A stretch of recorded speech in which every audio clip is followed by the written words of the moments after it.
नमस्कार। आकाशवाणी से प्रस्तुत है समाचार प्रभात।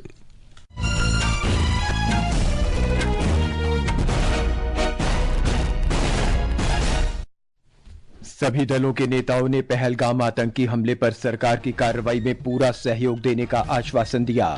प्रधानमंत्री नरेंद्र मोदी ने कहा, पहलगाम आतंकी हमले के षड्यंत्रकारियों को उनकी कल्पना से भी बड़ी सजा मिलेगी। संयुक्त राष्ट्र ने आतंकी हमले के मद्देनजर भारत और पाकिस्तान से संयम बरतने का आग्रह किया। राष्ट्रपति द्रौपदी मुर्मू पोप फ्रांसिस के राजकीय अंतिम संस्कार में शामिल होने के लिए आज से वेटिकन सिटी की 2 दिन की यात्रा पर रवाना। दूसरी एशियाई योगासन चैंपियनशिप आज से नई दिल्ली में और आईपीएल क्रिकेट में बेंगलुरु में रॉयल चैलेंजर्स बेंगलुरु ने राजस्थान रॉयल्स को 11 रन से हराया। समाचार प्रभात के साथ मैं नवीन सक्सेना। पहलगाम आतंकी हमले के बाद सभी दलों के नेताओं ने पाकिस्तान के विरुद्ध सुरक्षा मामलों की कैबिनेट समिति द्वारा की गई कार्रवाई का समर्थन किया है। नई दिल्ली के संसद भवन परिसर में सरकार द्वारा बुलाई गई सर्वदलीय बैठक के दौरान सभी नेताओं ने आतंकवाद से लड़ाई और सरकार की कार्रवाई में पूरा सहयोग देने का भी आश्वासन दिया है। संसदीय कार्य मंत्री किरण रिजिजू ने मीडिया को बताया कि सभी दलों ने आतंकी हमले पर चिंता व्यक्त की और समर्थन दिया है।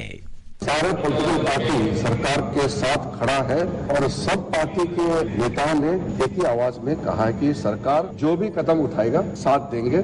और मैं मानता हूं कि आज के इस महत्वपूर्ण ऑल पार्टी बैठक में जो हमने स्पिरिट अडॉप्ट किया है कि एकजुट होकर के लड़ाई लड़ेंगे आतंकवाद के खिलाफ, वो आगे भी जारी रहेगा।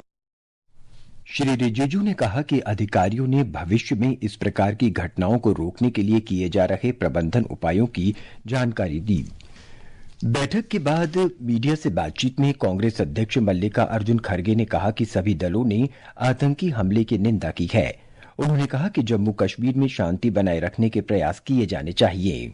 हमने सब लोगों ने मिलकर जो पहलगाम में इंसिडेंट हुआ है उसको सभी लोगों ने कंडम किया। और दूसरी चीज हमने ये कहा कि कश्मीर में शांति रखने के लिए वो अच्छा प्रयास करें और उन्होंने ये कहा कि सभी एक्शन ले रहे। लोकसभा में विपक्ष के नेता राहुल गांधी ने कहा कि पहलगाम आतंकी हमले की सभी ने निंदा की है। उन्होंने कहा कि विपक्ष ने सरकार को किसी तरह की कार्रवाई करने का पूरा समर्थन दिया है। कंडेम किया है सबने जो हुआ है और पूरी सपोर्ट दिया अपोजिशन ने सरकार को, कोई भी एक्शन नहीं। द्रविड़ मुनेत्र कड़गम के सांसद तिरुचि शिवा ने भी इस हमले की निंदा की है। ऑल इंडिया मजलिस इत्तेहादुल मुस्लिमीन AIMIM के सांसद असुद्दीन ओवैसी ने कहा कि यह राजनीतिक मुद्दा नहीं है। 15 विभिन्न राजनीतिक दलों के नेता इस बैठक में शामिल हुए। ये बैठक लगभग 2 घंटे तक चली। बैठक की अध्यक्षता रक्षा मंत्री राजनाथ सिंह ने की। उधर जम्मू कश्मीर के मुख्यमंत्री उमर अब्दुल्ला ने भी श्रीनगर में सर्वदलीय बैठक की। मुख्यमंत्री ने बताया कि बैठक में पाकिस्तान के खिलाफ केंद्र सरकार के सभी निर्णयों का समर्थन किया गया और हमले की कड़ी निंदा की गई। प्रधानमंत्री नरेंद्र मोदी ने कहा है कि भारत हर आतंकवादी और उसके मददगारों की पहचान करके उनका पता लगाएगा और दंडित करेगा। उन्होंने कहा कि भारत दुनिया के किसी भी कोने से उन्हें ढूंढ निकालेगा। श्री मोदी ने कहा कि आतंकवादियों को कतई नहीं बख्शा जाएगा। जिन्होंने ये हमला किया है उन आतंकियों को और इस हमले की साजिश रचने वालों को उनकी कल्पना से भी बड़ी सजा मिलकर के रहेगी। प्रधानमंत्री ने कहा कि न्याय सुनिश्चित करने के लिए हर संभव प्रयास किए जाएंगे और पूरा देश इस संकल्प पर अडिग है। श्री मोदी ने राष्ट्रीय पंचायती राज दिवस के अवसर पर कल बिहार के मधुबनी जिले में जनसभा में ये बात कही। प्रधानमंत्री ने कहा कि आतंकवाद से देश की आत्मा कभी नहीं टूटेगी।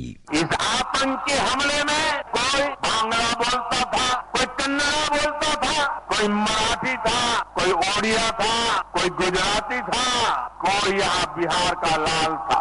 उन सभी की मृत्यु पर करगिल से कन्याकुमारी तक हमारा दुख एक जैसा है, हमारा आक्रोश एक जैसा है। हमारे संवाददाता ने बताया है कि सरकार ने कल पाकिस्तान के खिलाफ कई कड़े कदम उठाए हैं। इस बीच सरकार ने सिंधु जल संधि को स्थगित रखने की आधिकारिक सूचना जारी कर दी है। पहलगाम आतंकी हमले के बाद भारत और पाकिस्तान के बीच बढ़ते तनाव के बीच कल पाकिस्तान ने कहा कि वो भारतीय विमानों के लिए अपना हवाई क्षेत्र बंद करेगा। पाकिस्तान के इस प्रतिबंध के बाद भारत के विमान पाकिस्तान के हवाई क्षेत्र से होकर नहीं गुजर सकेंगे। सोशल मीडिया पोस्ट में एयर इंडिया ने कहा कि पाकिस्तान के इस प्रतिबंध के बाद उत्तरी अमेरिका, संयुक्त अरब अमीरात, यूरोप और मध्य पूर्व आने जाने वाले एयर इंडिया और अन्य विमानन कंपनियों की उड़ानों को वैकल्पिक लंबी दूरी तय करनी पड़ेगी।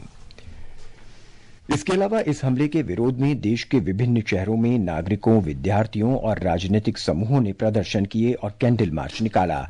अनंतनाग में सरकारी महिला कॉलेज की छात्राओं ने हमले की निंदा करते हुए कस्बे में मार्च किया। उत्तर प्रदेश के अयोध्या में हमले में मारे गए लोगों के सम्मान में कैंडल मार्च आयोजित किया गया। भुवनेश्वर में भाजपा युवा मोर्चा ने हमले के विरोध में मार्च किया। भोपाल में भी भाजपा नेताओं और कार्यकर्ताओं ने कैंडल मार्च किया। वहीं हमले के विरोध में आज राष्ट्रीय राजधानी दिल्ली के कई बाजार बंद रहेंगे। Confederation of All India Traders CAT ने हमले में मारे गए लोगों को श्रद्धांजलि देने के लिए पूर्ण बाजार बंद का आह्वान किया है। हमारे संवाददाता ने बताया है कि आज दिल्ली के 900 से अधिक बाजार बंद रहेंगे।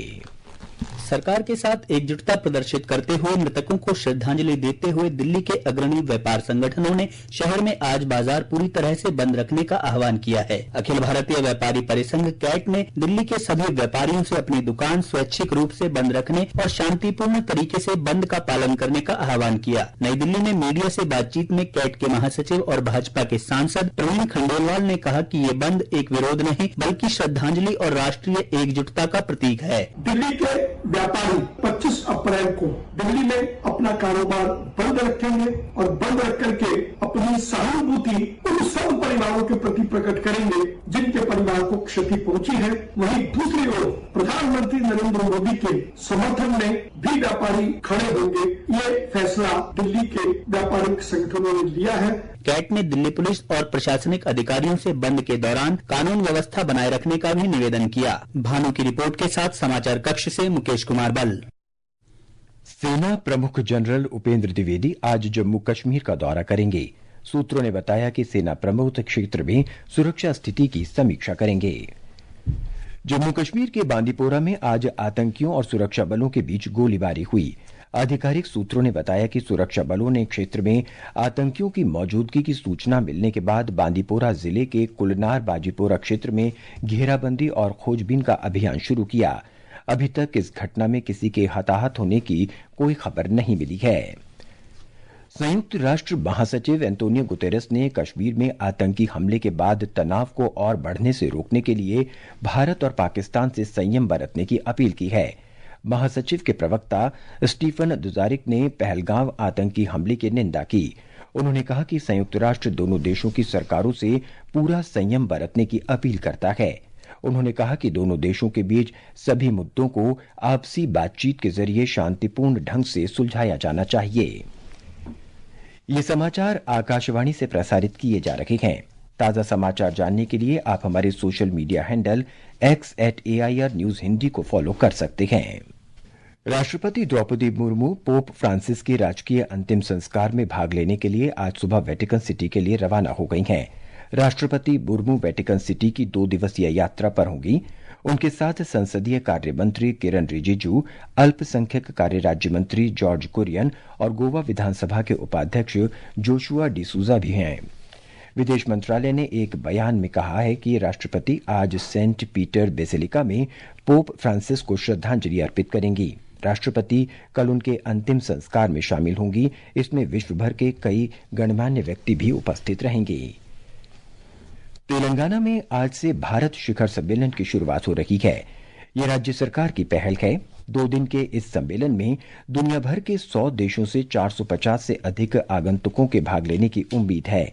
सरकार के प्रतिनिधि, संसद सदस्य, विभिन्न राजनीतिक दलों के नेता, कॉरपोरेट कंपनियों के प्रतिनिधि और नीति निर्माता इस सम्मेलन में भाग लेंगे। दिल्ली की एक अदालत ने मुंबई हमलों के षड्यंत्रकारी तहव्वुर राणा की याचिका खारिज कर दी है। राणा ने अपने परिवार के सदस्यों से बात करने के लिए ये याचिका दायर की थी। आज विश्व मलेरिया दिवस है। मलेरिया के बारे में जागरूकता बढ़ाने और इस रोग पर नियंत्रण, रोकथाम तथा इसे पूर्ण रूप से समाप्त करने संबंधी उपायों को बढ़ावा देने के लिए विश्व स्वास्थ्य संगठन द्वारा आयोजित एक वैश्विक पहल है। दूसरी एशिया योगासन प्रतियोगिता आज से नई दिल्ली के इंदिरा गांधी इंडोर स्टेडियम में शुरू हो रही है। हमारे संवाददाता ने बताया है कि योगासन भारत द्वारा आयोजित ये 3 दिवसीय प्रतियोगिता 27 तारीख तक चलेगी।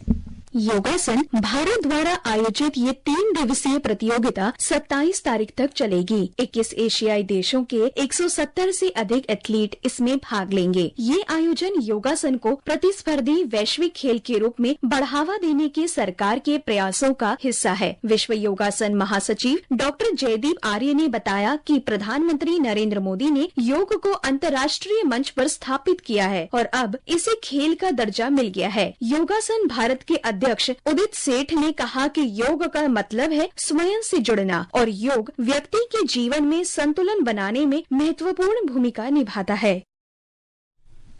आईपीएल T20 क्रिकेट में रॉयल चैलेंजर्स बेंगलुरु ने कल रात राजस्थान रॉयल्स को 11 रन से हरा दिया। रॉयल चैलेंजर्स बेंगलुरु ने 20 ओवर में 5 विकेट के नुकसान पर 205 रन बनाए। जवाब में राजस्थान रॉयल्स निर्धारित 20 ओवर में 9 विकेट खोकर 194 रन की बना पाई। प्रतियोगिता में आज चेन्नई सुपर किंग्स का सामना सनराइजर्स हैदराबाद से होगा। ये मैच चेन्नई में शाम 7:30 बजे से खेला जाएगा। मौसम विभाग ने अगले 3 से 4 दिनों के दौरान पश्चिमोत्तर भारत में लू का अनुमान व्यक्त किया है। पश्चिम मध्य प्रदेश, पश्चिम राजस्थान, पंजाब, हरियाणा, दिल्ली और पूर्वी राजस्थान में 29 अप्रैल तक लू की स्थिति जारी रह सकती है। मौसम विभाग ने कल तक झारखंड, तमिलनाडु, पुडुचेरी, करैकल, केरल, माहे, तटीय आंध्र प्रदेश, यनम और रायलसीमा में उमस भरी गर्मी का अनुमान व्यक्त किया है। ये समाचार हमारी वेबसाइट www.newsonair.gov.in और हमारे news on AIR mobile app पर भी उपलब्ध हैं। और अब आज के समाचार पत्रों की सुर्खियों के साथ हैं अलका सिंह। धन्यवाद नवीन। आतंकियों को कल्पना से भी बड़ी सजा देंगे, मिट्टी में मिलाने का समय। प्रधानमंत्री नरेंद्र मोदी की बिहार की धरती से आतंकवादियों को कड़ी चेतावनी आज के सभी समाचार पत्रों ने अपने पहले पृष्ठ पर सचित्र प्रकाशित की है। लोक सत्ते की सुर्खी है, आतंक पर वार, पाकिस्तान पर चौतरफा प्रहार। प्रधानमंत्री के इस बयान को दिया है, पृथ्वी के आखिरी छोर तक करेंगे पीछा। दुनिया को संदेश देने के लिए प्रधानमंत्री अंग्रेजी में भी बोले, राजस्थान पत्रिका की खबर है।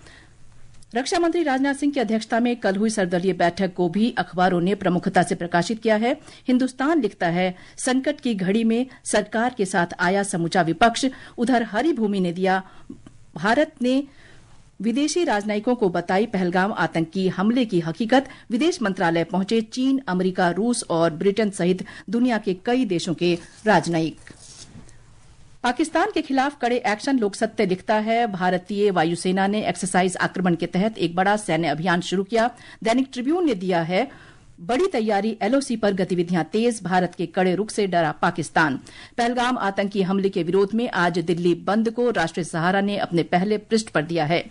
एक अन्य खबर में हिंदुस्तान लिखता है, फिडजी के 10 ठिकानों पर धन शोधन मामले में ईडी के छापे। राजस्थान पत्रिका ने एक और उपलब्धि शीर्षक से दिया है, भारत में कोरोना जांच में इस्तेमाल होने वाली मशीन करेगी सर्वाइकल कैंसर की पहचान। और अंत में मुख्य समाचार एक बार फिर। सभी दलों के नेताओं ने पहलगाम आतंकी हमले पर सरकार की कार्रवाई में पूरा सहयोग देने का आश्वासन दिया। प्रधानमंत्री नरेंद्र मोदी ने कहा, पहलगाम आतंकी हमले के षड्यंत्रकारियों को उनकी कल्पना से भी बड़ी सजा मिलेगी। संयुक्त राष्ट्र ने आतंकी हमले के मद्देनजर भारत और पाकिस्तान से संयम बरतने का आग्रह किया। राष्ट्रपति द्रौपदी मुर्मू पोप फ्रांसिस के राजकीय अंतिम संस्कार में शामिल होने के लिए वेटिकन सिटी की 2 दिवसीय यात्रा पर रवाना। दूसरी एशिया योगासन चैंपियनशिप आज से नई दिल्ली में शुरू। और आईपीएल क्रिकेट में बेंगलुरु में रॉयल चैलेंजर्स बेंगलुरु ने राजस्थान रॉयल्स को 11 रन से हराया। इसके साथ ही समाचार प्रभात का ये अंक समाप्त हुआ। नमस्कार।